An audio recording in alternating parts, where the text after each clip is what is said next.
Hey everyone, welcome back to my class. तो student, आज का ये वीडियो आपके लिए बहुत ज़्यादा इंपॉर्टेंट होने वाला है अगर आप क्लास 11th और 12th के एग्जाम्स देने जा रहे हैं, क्योंकि यहाँ पे मैं आपको बताने वाली हूँ कि अपने क्वेश्चन पेपर को किस तरीके से सॉल्व करें कि आप उसमें बेस्ट अपना पा सके, मीन्स कि बेस्ट मार्क्स आपने गेन कर सके।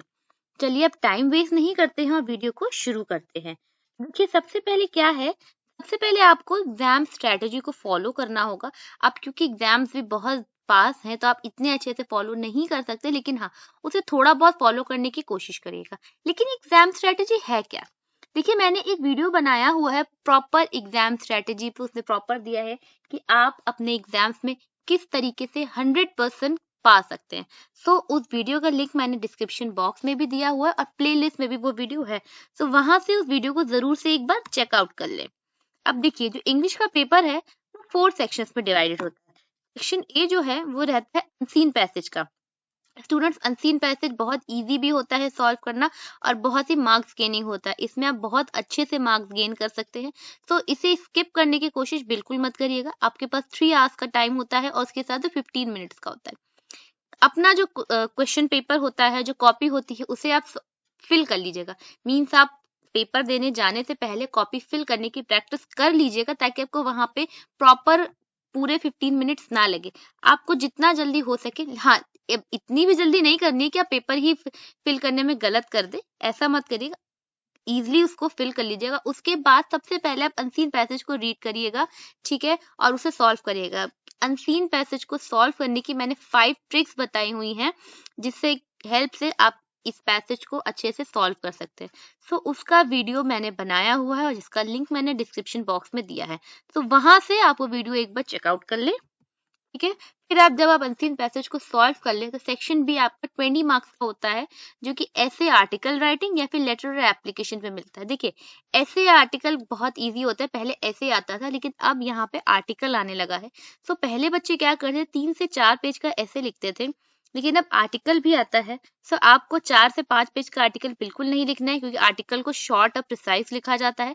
आप सिर्फ और सिर्फ 1 या 2 पेज का आर्टिकल लिखेंगे। कोटेशन अगर आपको लिखनी भी है तो आप 1 कोटेशन देंगे। इसके अलावा अननेसेसरी कोटेशंस, हेडिंग्स और वो जो सजावट वगैरह करते हैं ना बच्चे, ऐसा कुछ नहीं करना है। आर्टिकल में इन सबके कोई मार्क्स नहीं होते। टू द पॉइंट आप आर्टिकल अपना लिखिए, ठीक है? और अपने अच्छे से, लेकिन हाँ, ये ध्यान रखना है आपको अच्छी हैंड राइटिंग भी करनी है। देखिए, बच्चे क्या करते हैं, बहुत ही गंदी राइटिंग में सॉल्व करते हैं पेपर को। जब एग्जामिनर के पास कॉपीज जाती है चेक करने के लिए, तो उनके पास इतना टाइम नहीं होता है कि आपकी गंदी राइटिंग को वो समझे। अगर उनको वो नहीं समझ में आ रहा है तो भले ही आपने आंसर बहुत अच्छा लिखा हो, लेकिन वो उसको उतने मार्क्स नहीं देते हैं जिससे उन्हें मिलने चाहिए थे। तो अपनी राइटिंग को नीट एंड क्लीन रखिएगा। अब दूसरा आता है लेटर और एप्लीकेशन। देखिए, लेटर और एप्लीकेशन में स्टूडेंट्स बहुत कंफ्यूज होते हैं कि कौन से लेटर में क्या वर्ड लिखे, किस एप्लीकेशन को कैसे लिखे। सो इसके लिए मैंने कुछ ट्रिक्स बताए हुए हैं, कुछ आइडियल सेंटेंसेस बताए हैं, जो कि हर लेटर में आप लिख सकते हैं, हर एप्लीकेशन में लिख सकते हैं। और अगर आप उनको यूज करते हैं तो उनके लिए आपको बहुत अच्छे मार्क्स मिल जाते हैं। तो उसका भी वीडियो मैंने बनाया है और उसका लिंक भी डिस्क्रिप्शन बॉक्स में दिया हुआ है, वहां से आप उसको चेकआउट कर लें। और दूसरी चीज मैं आपको यहीं पे बता देती हूँ, जब भी बच्चे लेटर या एप्लीकेशन लिखते हैं तो इनको लिखने के लिए जो फॉर्मेट होता है वो बहुत ज्यादा इंपॉर्टेंट होता है। सो फॉर्मेट लेटर और एप्लीकेशन को बहुत अच्छे से आपको अपने माइंड में रखना है।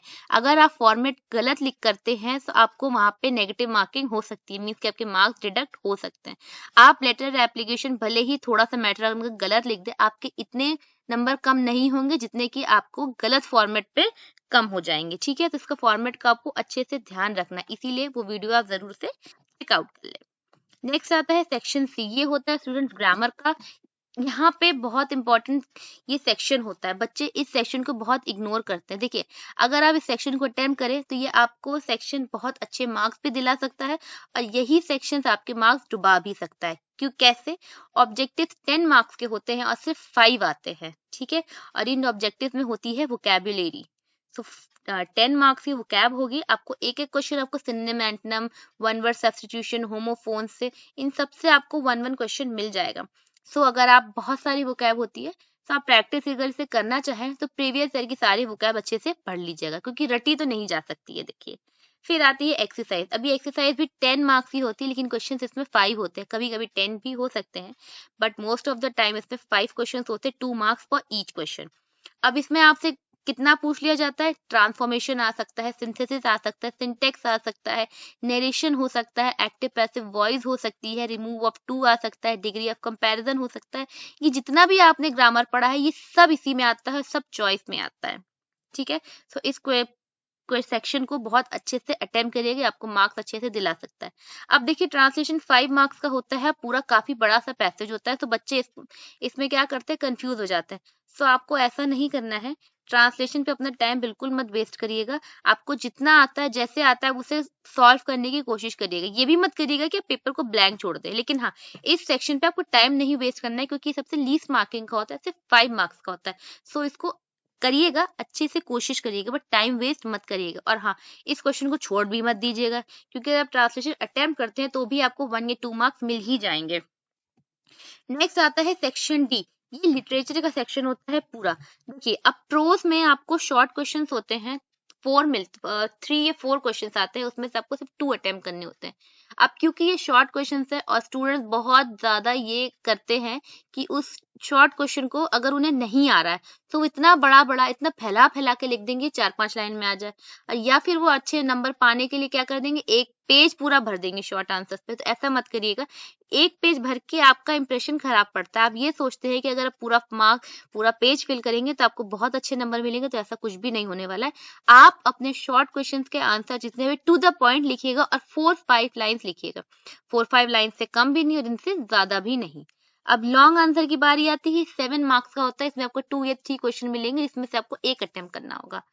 इसके लिए आप 2 पेजेस मिनिमम से मिनिमम लिखिएगा जरूर। पोइट्री देखिए, कॉम्प्रिहेंसिव स्टैंजा होते हैं, 6 मार्क्स का होता है, उसमें 3 क्वेश्चन आते हैं, 2 मार्क्स के एक क्वेश्चन होता है। सो पोइट्री में आपसे फिगर ऑफ स्पीच पूछ लिया जाता है। फिगर ऑफ स्पीच आपके ऐसे तो नहीं पूछा जाएगा डिफाइन करिए, लेकिन हाँ, आपको सेंटेंस दिया होगा, आप पूछ लिया जाएगा कि इस सेंटेंस में कौन सा फिगर ऑफ स्पीच है। ठीक है, इस तरीके से पोइट्री में आपसे पूछा जा सकता है। अगर आप फिगर ऑफ स्पीच को फिर से पढ़ना चाहते हैं तो मुझे कमेंट सेक्शन में बता दें, मैं उस पे भी एक वीडियो बना दूंगी। और दूसरा, आपसे पोइट्री की कुछ बहुत ही इंप्रेसिव लाइंस होती है, उसकी मीनिंग पूछ ली जाएगी। अगर आपने पोएट्री की लाइंस अभी तक नहीं देखी है कि किस लाइन की क्या मीनिंग है, तो जितना भी आपका सिलेबस आ रहा है पोएट्री का, उसका भी मैंने वीडियो बनाया हुआ है। ये चैनल की प्लेलिस्ट में आपको मिल जाएगा, class 11th and 12th grammar and literature के नाम से। ठीक है, उस प्लेलिस्ट में जाके वो वीडियो चेकआउट कर लीजिएगा। और फिर आता है सेंट्रल आइडिया। ये 6 मार्क्स का होता है। इसको सॉल्व करने का बहुत इजी वे ये होता है कि सबसे पहले सेंट्रल आइडिया लिखने के लिए आप पोएट का थोड़ा सा इंट्रोडक्शन, ब्रीफ इंट्रोडक्शन, लाइक उसकी डेथ डेट, बर्थ डेट, बस इतना। उसके बाद आप सेंट्रल आइडिया शुरू करिए और एंडिंग आप उसकी ऐसे करिए पोएटिक ब्यूटी से। पोएटिक ब्यूटी में आप क्या लिख सकते हैं, फिगर ऑफ स्पीच लिख सकते हैं, जो कि आपने पढ़ी होगी। आप ऐसा कर सकते हैं, हर एक पोयम में कुछ ना कुछ फिगर ऑफ स्पीच जरूर होती है। सो आप ये याद रख लीजिए कि कौन सी पोयम में कौन सा फिगर ऑफ स्पीच है, और थोड़े थोड़े वर्ड्स उसका एग्जाम्पल देके आप लिख सकते हैं। सो इससे आपको मार्क्स बहुत अच्छे मिल जाएंगे। नेक्स्ट आता है शॉर्ट स्टोरी को कैसे सॉल्व करना है। शॉर्ट स्टोरी को भी सॉल्व करने का वैसे ही वे है जो कि आपको प्रोज में है। सो स्टूडेंट, मैंने शॉर्ट स्टोरी के भी इंपॉर्टेंट क्वेश्चंस बना के दिए हैं वीडियो में। सो अगर आपने वो भी नहीं देखे तो वो भी आपको डिस्क्रिप्शन बॉक्स में मिल जाएगा, प्लेलिस्ट में भी मिल जाएगा। लिटरेचर के जितने भी चैप्टर्स हैं उनके सबके मैंने शॉर्ट स्टोरी और प्रोज सबके मैंने इंपॉर्टेंट क्वेश्चंस बनाए हुए हैं। तो वहां से वो वीडियो आप देख ले।